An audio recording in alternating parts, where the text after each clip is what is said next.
আমরা প্রকাশ্যে বিচারের ব্যবস্থা আমরা বাংলাদেশের মানুষ দেখতে চাই। গুলি করে পাখির মতো যেভাবে তাকে লুটিয়ে ফেলানো হলো, আমাদের বর্ডার ক্রস করে এবং সেখানে কাঁটাতারের বেড়াকে তিনি ডেঙ্গিয়ে কিভাবে উপরে ভারতে গেল, আজকে গভীরভাবে আমরা শ্রদ্ধা সহ স্মরণ করছি আমাদের দেশের গৌরব শরীফ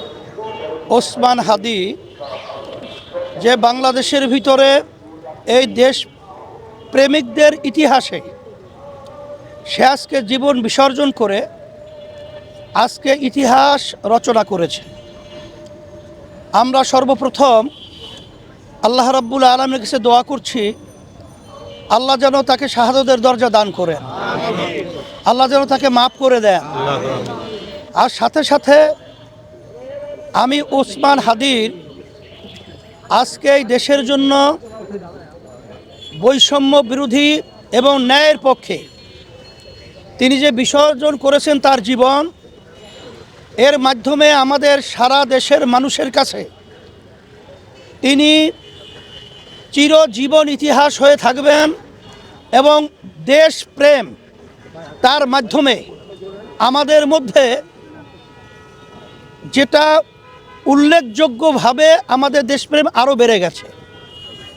এবং আমি সকলকে, বিশেষ করে বাংলাদেশের প্রতিটা নাগরিককে আমি অনুরোধ করব যে আজকে আমরা যদি সবাই দেশের জন্যে, ন্যায়ের জন্যে এবং ইনসাফ রক্ষার জন্যে আমরা যদি সব একাকার হয়ে যদি আমরা বুলন্দ আওয়াজ তুলতে পারি, তাহলে জালেম যারা রয়েছে, খুনি যারা রয়েছে, যারা ঘাতক রয়েছে, যারা দেশদ্রোহী এবং তাবেদার এই দেশকে গোলাম বানাবার যারা চিন্তা করছে, তারা আল্লাহর রহমতে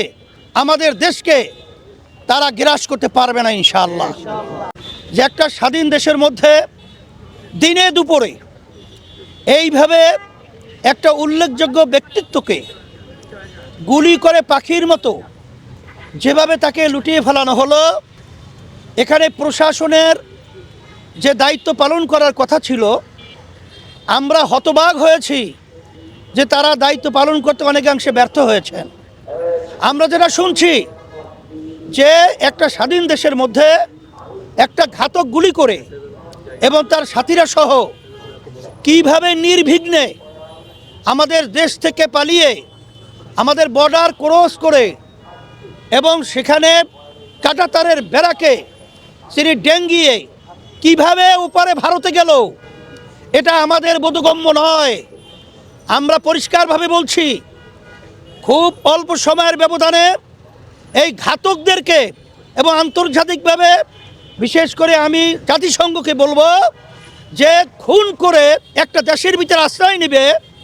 আর সেখানে জাতিসংঘ এটা আপনারা কঠিনভাবে এর পদক্ষেপ নিয়ে ওই খুনিদেরকে আমাদের বাংলাদেশের মধ্যে আমরা প্রকাশ্যে বিচারের ব্যবস্থা আমরা বাংলাদেশের মানুষ দেখতে চাই।